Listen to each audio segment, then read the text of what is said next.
Hi, I'm Julie Skoda. I'm a pastel artist from the Chicago area, and I'm really happy to be part of the Unison Pastel Academy as one of their associate artists. And I will be with you these next 5 days as we go step by step, slowly working through this scene, Spring Glow. I'm a fairly immediate and loose painter, so I wanted to take my time though and show you my mark making process and how I like to begin a painting. So the inspiration for the scene is from the Florida Keys, where I was for a little bit this winter, and I wanted to capture that glow. So there's the underpainting is this peachiness to the back underneath it that peeks through, and I wanted to explore that with you this week. So we're going to start with day one with doing a small value study, and I like to use a little view catcher to size my small thumbnail so that I don't get it too big. So you'll need a sketch pad. You don't need a viewfinder if you don't have one. You can just draw a little square. You can work with pencil. We're going to do a small value study in pencil, or if you have markers, grayscale markers, that'll work great too. So that's the start of day one, where we're just going to take time to evaluate our composition and value and shapes, and from there we'll also set up our board so that we can start with underpainting on day two. I'll be using archival sanded paper, size 11 by 14, but you can work with any size that you're comfortable with. I wouldn't go too big, but 8 by 10 works, or if you're more comfortable in a square or vertical format, you can size it any way that works. I like to work with sanded paper. I like how it can build the layers of pastel.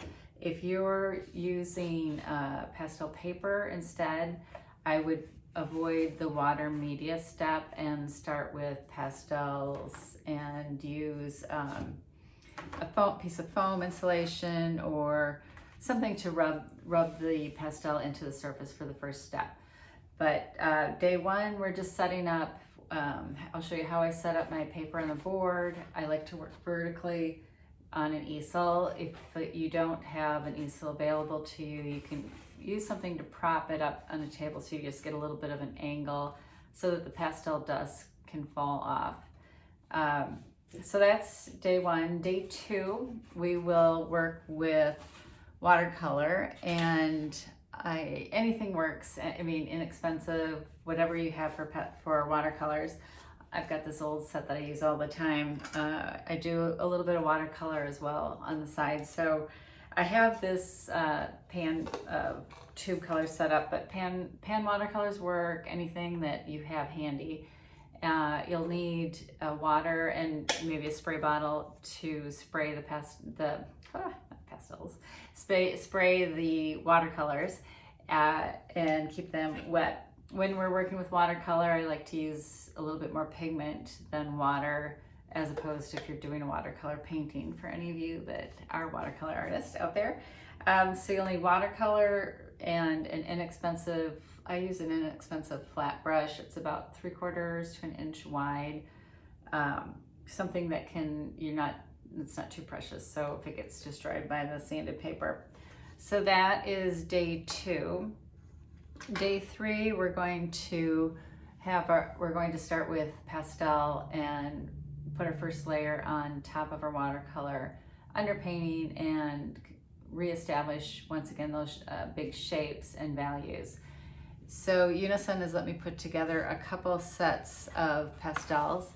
I'm a huge fan of the half sticks, and I've put it together a set of 30 colors that I pull from to work with this painting. I just really love all the colors that are in here. They really make me happy, and it's a great set. So I love the half sticks because I love just the size of pastel for how I paint. I'll use this broad edge for the mark making, and I can angle it to get points, all kinds of marks with it. So for me, it's a handy size to use. Within this set of 30, I've also put together a set of 16 which would also work for this painting. All of these colors are available in the set of 30, and so that's another option. So we have a couple sets of pastels, but you also use the colors that you have. Value is really important, and just a wide range of colors. So that will work as well. So that's day 4. We're gonna day 3. So day 3, we're gonna start with our first layer. Day 4, we're gonna continue building layers. Gradually, our marks are gonna get a little bit smaller. And by day 5, we will have fun with the pops of color, fine-tuning some areas, primarily around the trees, but just kind of stepping back and looking at little areas that need a little more attention in the painting before we're finished. So that's the process that we'll be going through, and each day you can ask me questions, and we'll just take it step by step and simplify it. There aren't any really, it's pretty organic, there aren't really too many straight edges. The only thing that has a straight edge is the horizon line, which is a little high, so you might need a ruler just to check that. So that's the only other tool I think you need. Otherwise, tape. Yeah, we'll need tape and a backing board for the paper. So that's about it for our process and supplies. And I thought I would just take a minute. I've heard that you guys like to see workspace. So I can show you my home studio, which we did an addition, or renovated, I guess, our home that we've been in for 30 years. We renovated it about 10 years ago, and created space in our attic where we can dormered out one side to give me an art studio. So I'll give you a quick show around, and otherwise looking forward to working with you tomorrow. So I brought up my old kitchen table into the studio space, which has been great. It's a landing spot for everything. Tried to clean it up a little bit today for you guys. I've got a window with light coming out of the east.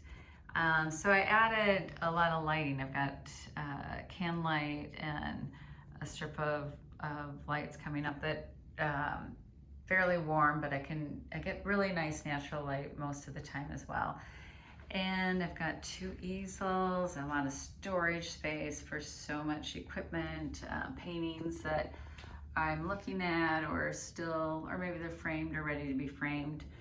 I have this little movable taboret for all of my pastels, and I do have a nice selection of Unisons to be working with. And then I've got this flat space that's really nice, with a rubber cutting board that I use for cutting down paper, if I do any framing, all my extra magazines, extra paintings, and that's about it. So here's the painting we're going to be working on this week, and you can see how really loose and spontaneous some of these marks are. So it should be fun for you guys to work on. If you're interested and want to keep working with me, on June 3rd, there'll be a workshop where we're going to take it a little further and more slowly, and we'll work on mangrove memories. So that's it, and I look forward to seeing you tomorrow.